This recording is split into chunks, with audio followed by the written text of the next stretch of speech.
Greetings, people of the world! Matthew back with you here at Novora Autism for the continuation of Let's Play Eternal Sonata.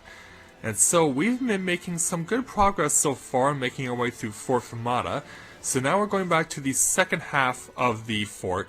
Before we do though, just to let you know that everyone is now up to 14 except for Polka and Frederick, who are getting close. So right now Polka and Frederick are in the main party in order to get to experience level 14, and then we'll just keep going from there. Alright, so with that in mind, let's keep on going.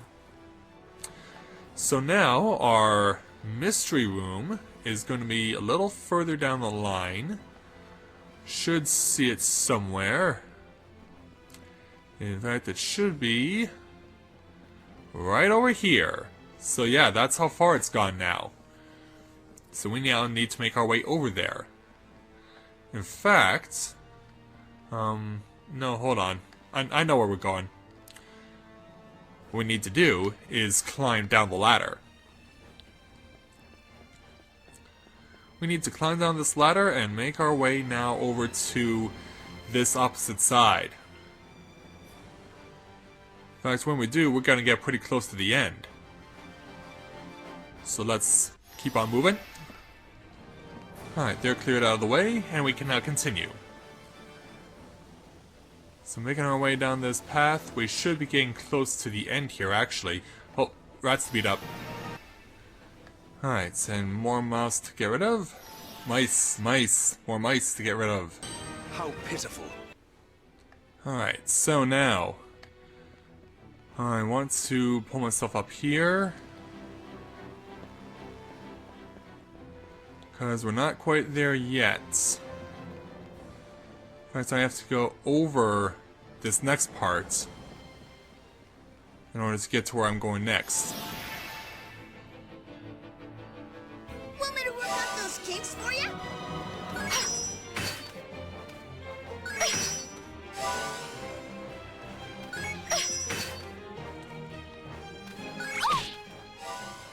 Now we have a double play possibility here. We even have a triple play possibility. Oh, we could see a triple play possibility, but oh, that's looking more like a double play. Well, Frederick will certainly be able to get this double play. Oh, it did have the possibility of a... Well, does the double play happen here? Alright, do it again. Oh, wow. Wow, I completely blew that. Had the triple play possibility, but it was the wrong character that I started with. And then we had a double play possibility, but Frederick couldn't finish the job. And then Polka had the opportunity, but I pressed the wrong button. Yeah, that really fell apart there, didn't it? And Polka needs to take a heal after that last battle. In fact, we have 3 Club Clovers, we might as well use one. I had no problem burning a Club Clover at this point in time because you really don't get that many of them to begin with. But besides, there are better ones later on that we can use. Alright.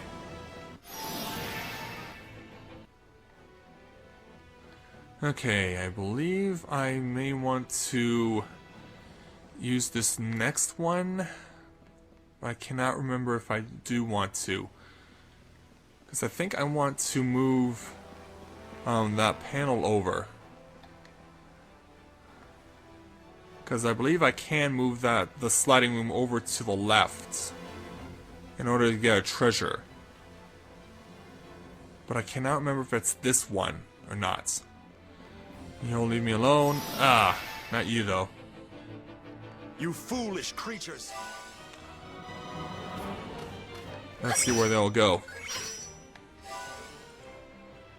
Turn, yep, that way. There you go. Alright, let's see if we can wear them down. Let's wear those guys down. Double play? No, but... yeah, just have B target that mouse.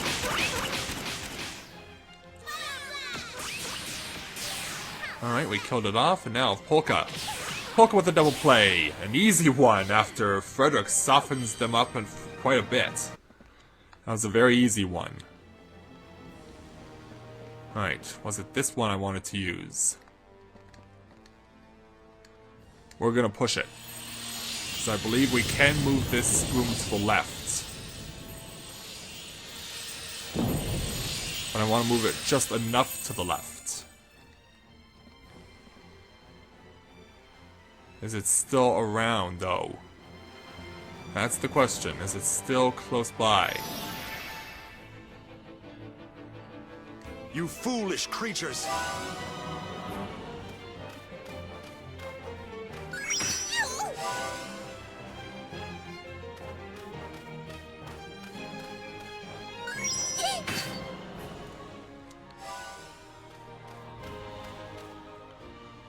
Well, if it gets close enough. Oh, looking at another double play. Yeah, really got a flush here. This is definitely a double play. No question about that. Yeah, very easy the way they all bunched up. But of course it would have been even sweeter if I had the triple play possibility. Now... is that room... okay, it is where... I do believe it is where I want it to be. So let's pull myself up. I do believe this is in the correct spot. Alright, so now that I'm on the top side here... yes, I want to climb down here, because there's a treasure chest I can obtain. There's a treasure chest I can obtain, and I want to go ahead and use it. So I'll meet you guys on the other side then after I clear out these enemies again. Alright, so we've cleared out the enemies in this room again. And by going in here, yeah, I couldn't remember how the heck you were able to get to this treasure chest, but I'm glad I was able to at least demonstrate it, that I was able to remember at long last. So we come open this treasure chest over here. Maybe. And the contents are... the rapid fire bow, an enhanced weapon for Viola. So let's go ahead and give it to her, so it jumps her from 30 to 35. And so now I have to... what I have to do now is I have to go all the way back to where I was at the end of the previous episode, then come all the way back here because I have to move this room all the way back to where it was at the start of this episode. So I will meet you guys back at the point where this room is back over on the other side of this half of the fortress. So I'll be back in a moment.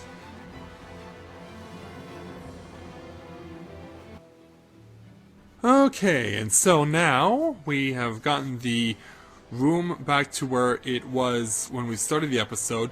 So we've now walked past the point, just so I can demonstrate to all of you.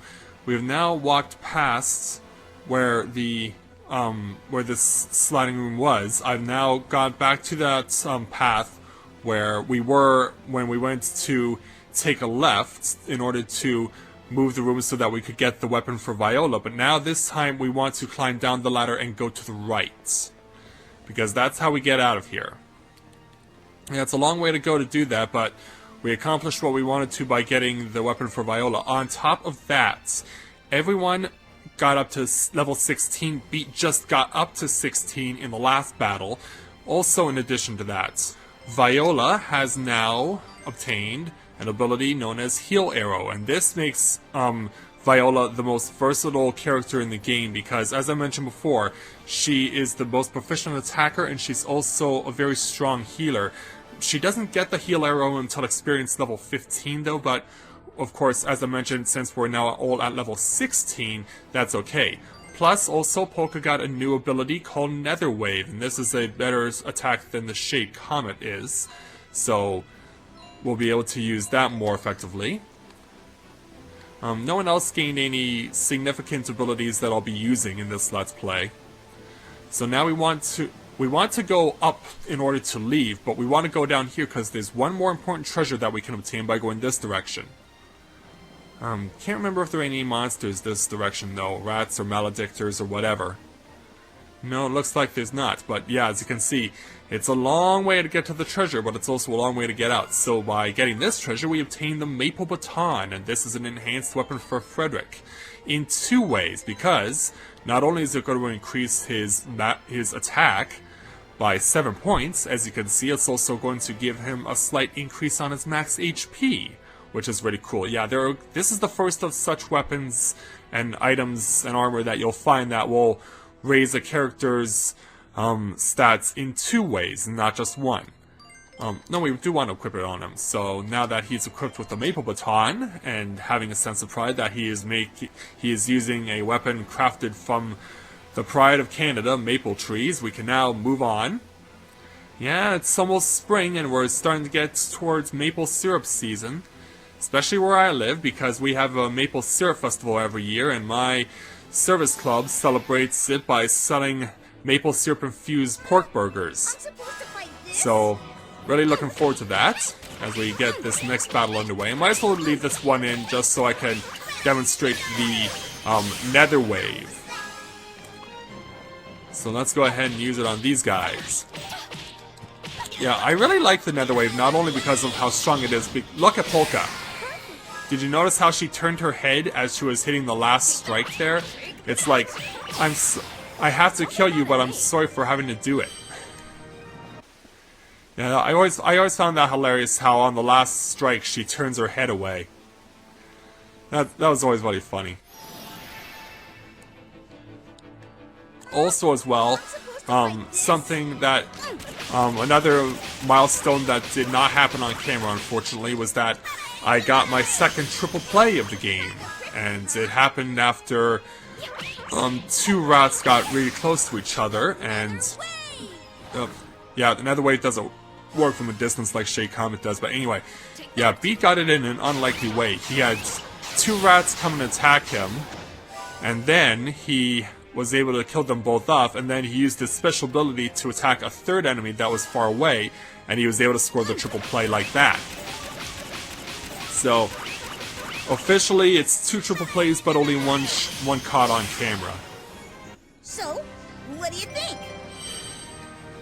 So, we're close to the end now. In fact, after we beat this guy... Yeah, after we beat this guy, we will be at the end of this episode, because we'll reach the end of the fort. Kind of prickly, huh?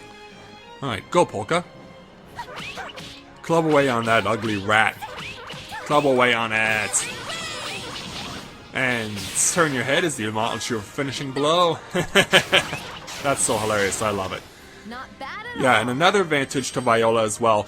The further away she is, the higher her damage is going to be with every strike. You want to be far away so that you can cause as much damage as possible, but not so far away that she actually misses, because she does have a tendency, if you were too far away, to aim just slightly off to the left. So you gotta take that into consideration when you're shooting with Viola. But believe me, the benefits definitely outweigh the disadvantages. So, we go over here, and this is where the boss of this place is. So, there it is, waiting right there for us to take it on. Come on, step down there, Allegretto. So yeah, we see it over there. However, we are not going to fight this thing yet. That'll be saved, of course, for the next episode, but in addition to that, you might remember how I mentioned that during the course of this game, when you go into battle, as the game progresses, you will start to have handicaps placed on yourself. Well, that's going to start happening following the completion of this next boss duel. And so because of that, it's important for me to do some grinding here in Fort Fermata to get myself up to level 20 in order to counteract as much as possible the handicap that we are going to have placed upon us. So grinding up to level 20 is very important at this time, so I'm going to do that all off camera, and it'll probably take me about 3 hours or so to get up to experience level 20. It does take that long, but it's necessary for us to really do well from beyond this boss duel. That, yeah, you can see his giant claws. He can't wait to get his hands on me, but it'll have to wait till next time.